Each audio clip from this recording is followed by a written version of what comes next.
Oke, ketemu lagi di mata kuliah Geoteknik Tambang, di mana kita akan membahas bagaimana proses kegiatan geoteknik khususnya pada bidang pertambangan. Apa-apa saja ya yang akan kita bahas di sini. Yuk, mari kita perhatikan dari video ini apa-apa saja proses daripada kegiatan geoteknik di bidang pertambangan. Oke, di sini ada 3 lingkaran, yang berarti adanya satu lingkaran dengan lingkaran lainnya itu saling berkaitan satu sama lain.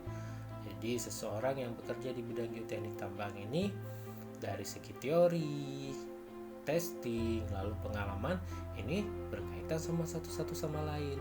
Semakin bagus teori yang dia dapat, lalu diterapkannya di lapangan, lalu semakin banyak pengujian yang dilakukan, maka seorang geoteknik itu dia akan menjadi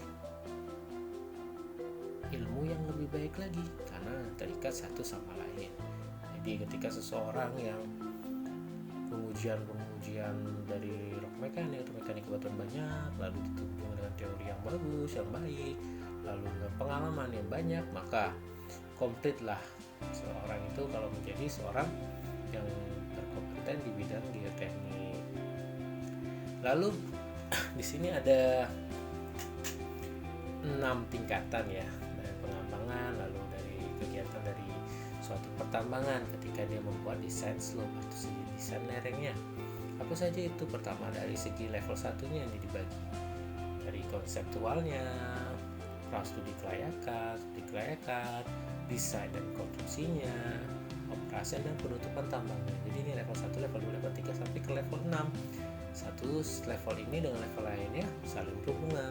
Sama kalau kita ngomong ketika kita main game nih, ada level 1, level 2, level 3, 4, bahkan sampai level 6. Semakin tinggi levelnya semakin rumit. Tapi berarti kan satu level dengan level lainnya itu saling keterkaitan, tidak boleh kita lupakan atau tidak kita saling ikat satu sama lain.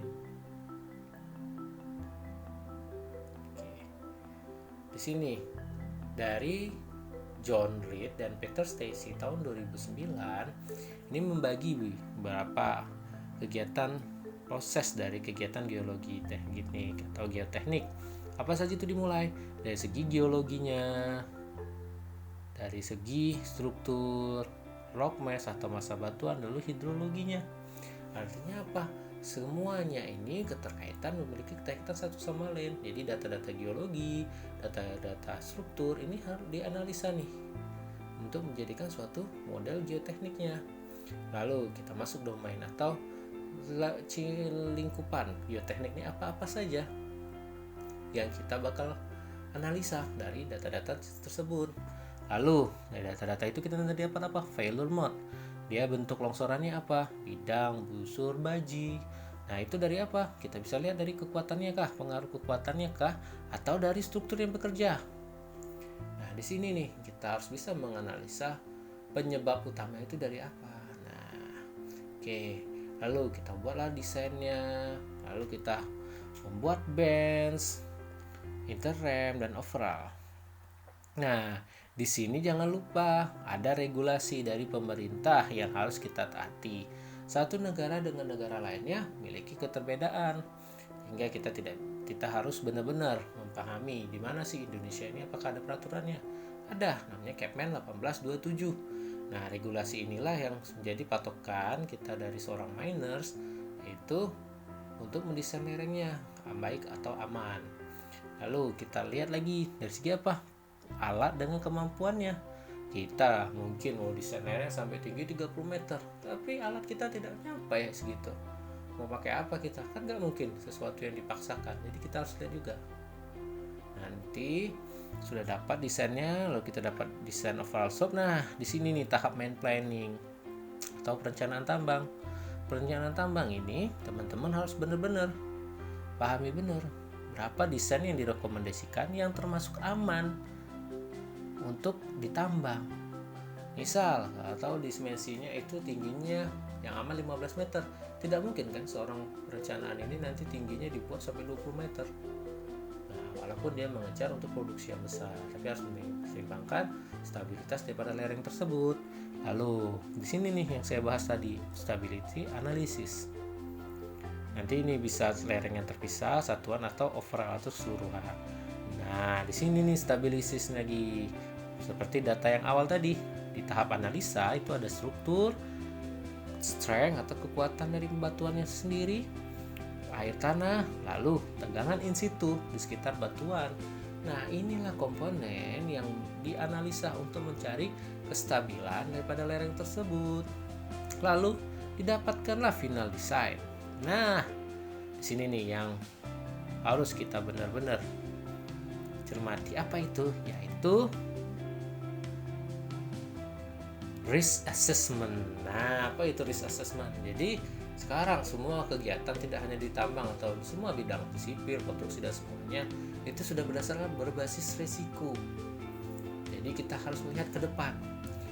Bahaya atau risiko apa saja sih yang bakal timbul dari kegiatan geoteknik ini? Yang perlu dipertimbangkan pada saat proses implementasi yaitu kegiatan peledakan serta dewatering. Apakah tambang kita itu menggunakan peledakan atau tidak? Lalu proses penanganan air juga harus menjadi pertimbangan. Oleh sebab itu, tahap implementasi ini adalah salah satu tahap yang penting yang harus kita lakukan. Lalu di sini terakhir itu adalah proses penutupan tambang. Nah, jangan lupa monitoring dan depreciation itu harus dilakukan. Jadi kita monitoring itu dari pergerakannya serta model desainnya yang selalu kita amati. Apakah ada pergerakan atau tidak. Nah, di sini adalah model dari lapisan stratigrafi daripada suatu material. Dengan metode apa? Metode geofisika. Kita bisa melihat ada warna merah, ada warna hijau, ada warna oranye. Nah, inilah salah satu metode yang sebelum kita melakukan penyelidikan langsung di lapangan bisa menjadi patokan kita ini. Jadi metode geofisika itu sangat membantu dalam proses kegiatan geoteknik. Oke, yang sebelah kanan ini juga sama, hasil dari permodelan geofisikanya. Seperti apa sih hasil perbedaan warnanya yang akan menggambarkan materialnya apa-apa saja yang di sana. Jadi bisa kita ini membantu tahap awal daripada kegiatan geotekniknya. Kita bisa mengetahui nih setidaknya menerka-nerka kedalaman berapa, material ini jenisnya apa, lalu kita kira ini kekuatannya berapa. Nah, itu kan bisa kita ketahui. Lalu, nah di sini nih ada contoh daripada gambaran desain suatu lereng, di mana desain suatu lereng ini memperlihatkan bahwa ada nih tinggi muka air tanah awal, lalu ketika dia sudah mengalami kegiatan penambangan, jadi ada penurunan. Nah, ini kita melihat nih gimana air itu penanganan kita menggunakan vertical drain. Jadi dengan harapan air itu akan kita sedot keluar. Dengan harapan ya lereng kita tidak jenuh, jadi selalu kering. Jadi lereng tersebut tetap stabil. Kenapa? Ada ya dari suatu teori kekuatan batuan itu akan menurun karena pengaruhnya oleh air. Air itu yang harus kita tangani. Jadi kita benar-benar jaga lereng ini agar benar-benar selalu kering. Sini dari kegiatan juga geofisika, kita tahu nih pelapisan-pelapisannya apa saja. Oke, di sini ada permodelan stratigrafi. Permodelan inilah yang jadi patokan teman-teman bisa untuk desain nanti. Jadi pelapisannya apa saja, tingkat keamanannya. Ini juga sama. Dari 3 dimensi distribusi jenis batuannya apa saja. Nah, di sini adalah diagram alir yang diambil dari Stephen tahun 2006, di mana kegiatan geoteknik itu ya tidak hanya cakupan kecil, tapi di sini nih ada nanti di sini ada FOS, factor of stability, dengan probability of